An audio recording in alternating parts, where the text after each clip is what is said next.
from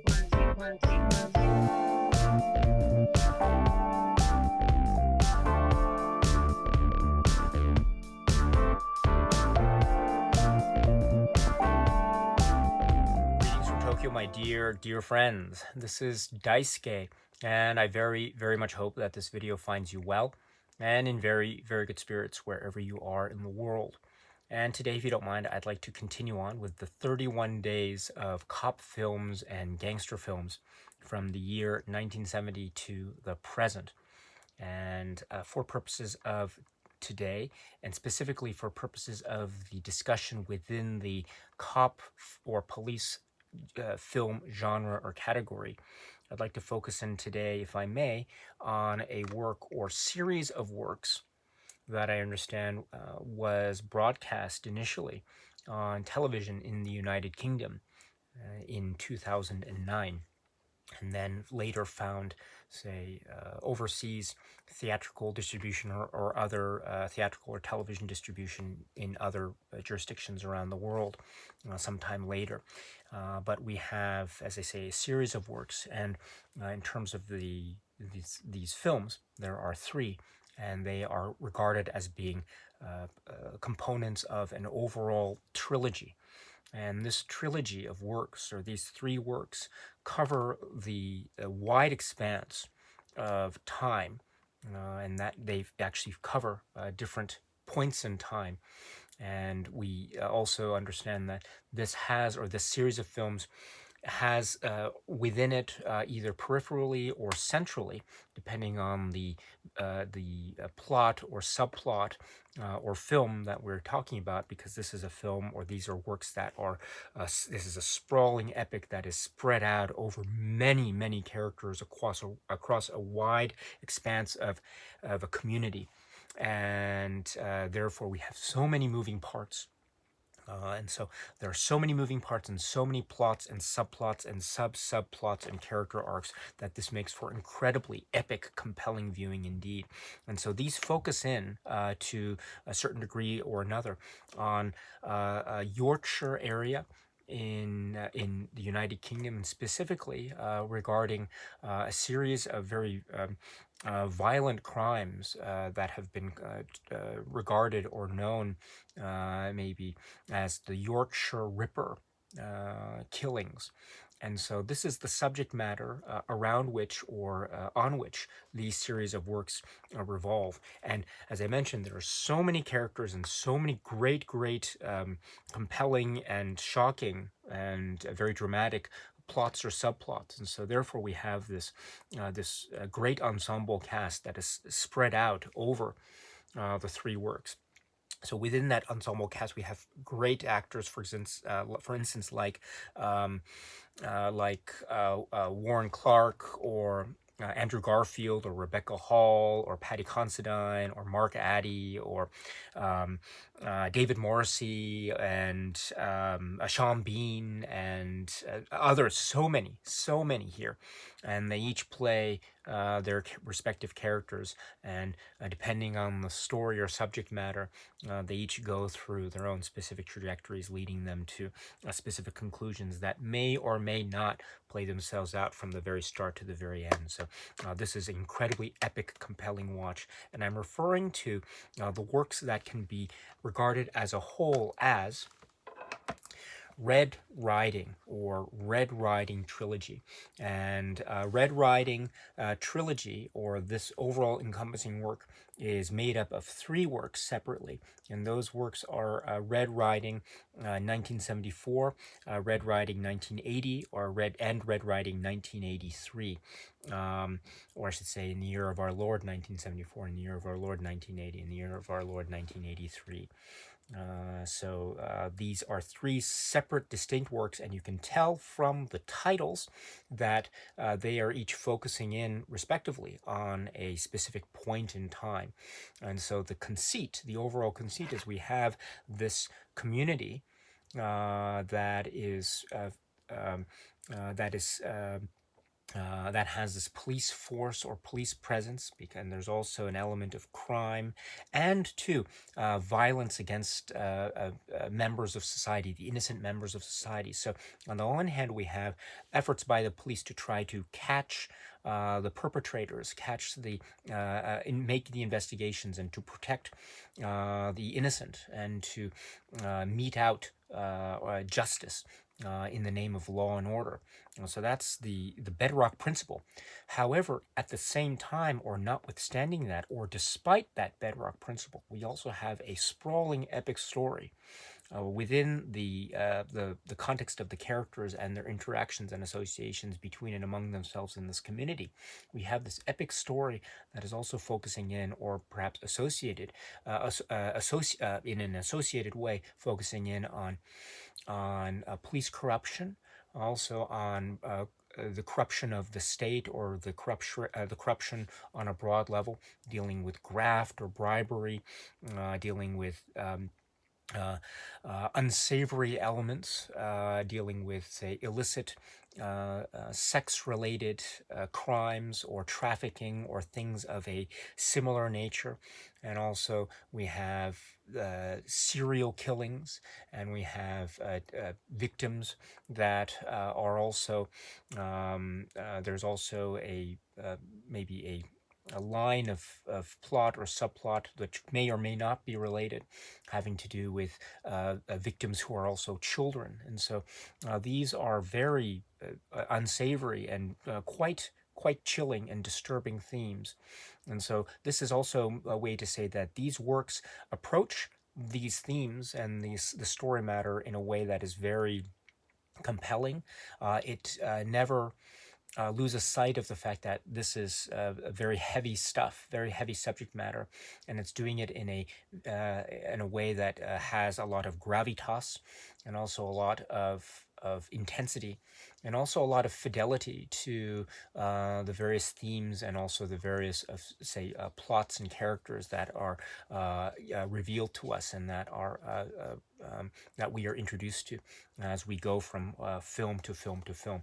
I should say that the first work, Red Riding 1974, directed by Julian Gerald, and then Red Riding 1980, James Marsh, and then Red Riding 1983, Anand Tucker. And one of the interesting aspects of this work too, one of the interesting aspects is what I've referred to before, which is the sprawling epic nature of this work, focusing in on the police or cops or investigative organs, also investigative journalism, and the legal apparatus, solicitors and the like, and how the human foibles and frailties sometimes get in the way, how really sinister characters and people who are meant to be, or who are understood to be, or regarded as being upright members of, say, law enforcement, end up being very, very sinister and very, very dark characters in terms of their own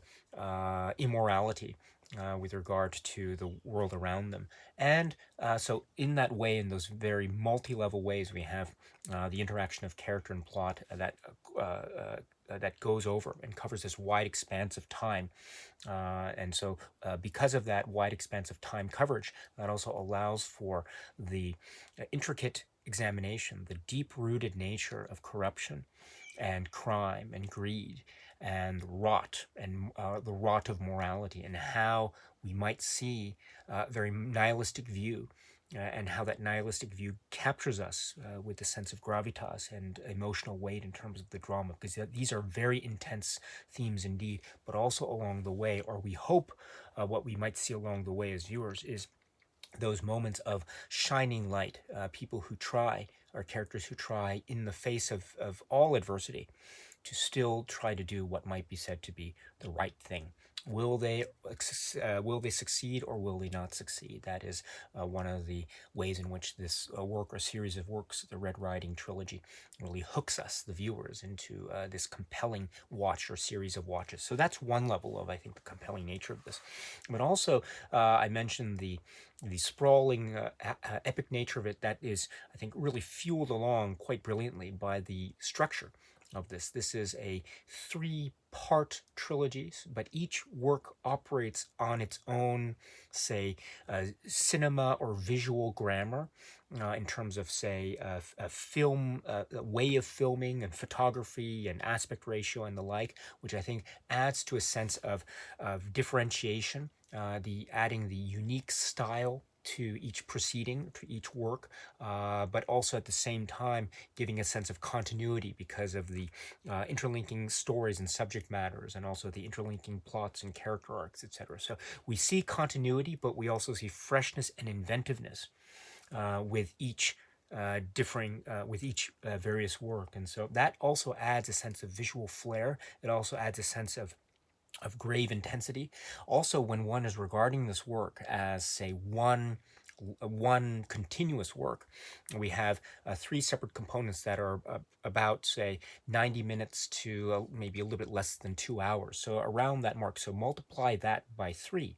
And so we have something that is around, say, 4 or 5 hours or so as a total. However, so in other words, one can watch these works, say, separately, or one can watch these works in one continuous sitting, or maybe even in more incremental sessions, depending on your schedule, of course. But the point that I wanted to bring is, regardless of the schedule in which one wants to watch the Red Riding works, I would suggest that the visual flair and style and the great, say, fidelity that each work has within its own structure and within its own universe, I think adds a sense of vitality and freshness that makes the pacing really, really smartly set. And it never drags, to put it another way. It never feels flat. It feels very fresh and alive in terms of the pacing. And I think, too, it also preserves the sort of integrity of the time period, because each time period also is very different. 1974 is different from 1980, which is different from 1983. There might be similarities, yes, but there's also differences, and those differences are to do not just with the development of plot and character within the context of the Red Riding story, but also with regard to the time period and the place and the setting.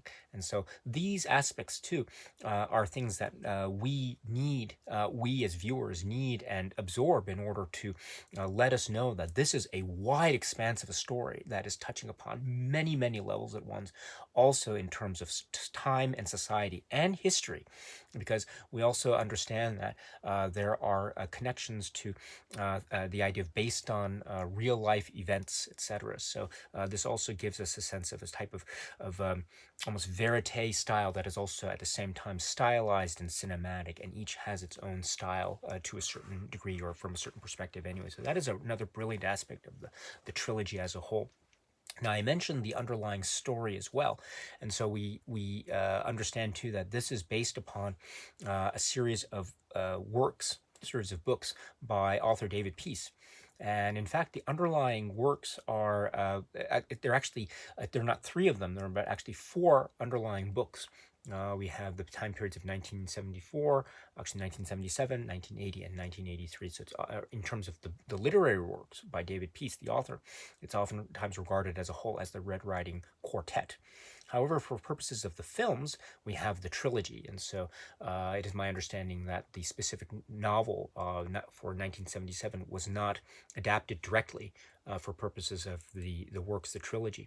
This is also my way of saying that, so I've read the quartet as well, and there are a lot of similarities, but there are also a lot of interesting differences in terms of a cinematic adaptation or series or serial adaptation. And so this also adds, I think, a lot of fascinating discussion with regard to the storyline of the underlying literary work, the quartet, and also the trilogy, which also the cinematic trilogy, which while there are similarities, it acts on its own in this brilliant, engaging way. And so I think that is another possible discussion, which I think has been had by many people who are experts and who have experienced these stories, both on the cinematic level and on the literary level. And so that is also a really fascinating area of discussion.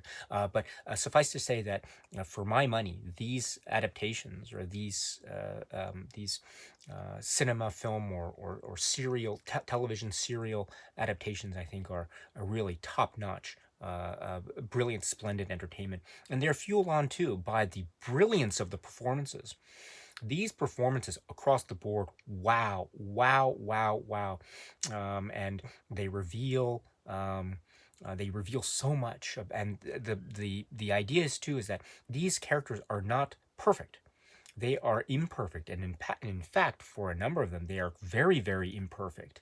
And that imperfection comes through in either subtle ways or perhaps very direct and even startling and violent ways. In any event, each performance here is absolutely top notch. And I mentioned a few names as examples: Andrew Garfield, Sean Bean, or Paddy Considine, etc., David Morrissey, etc. There are so many. Those are examples, great examples of the overall cast of characters, the cast, the performers, the actors. This is a brilliant, brilliant set of performances. And so each set of dialogue scenes, each scene is gritty, it's intense, it's filled with emotional impact, which is the stuff of great, great drama indeed. So, my dear friends, today is the discussion on, within the context of the cop or film or cop or police genre, this series of works, which is known overall as Red Riding Trilogy, 1974, 1980, 1983. So if you haven't seen these yet, please check them out. They are very intense. They are very disturbing, perhaps nihilistic, although there might be some perspectives which might lend themselves to the possibility of hope, which is the source of the great suspense and tension of the work, which is sustained so skillfully across the board over the course of these three works. This is Red Riding Trilogy. Okay, my dear friends, so that's it for now. And so until we meet again, please be happy and healthy and well, and please keep on watching a lot of great, great movies. Thank you so much, as always, for your time. I very, very much appreciate it. Stay strong, stay safe, and cheers.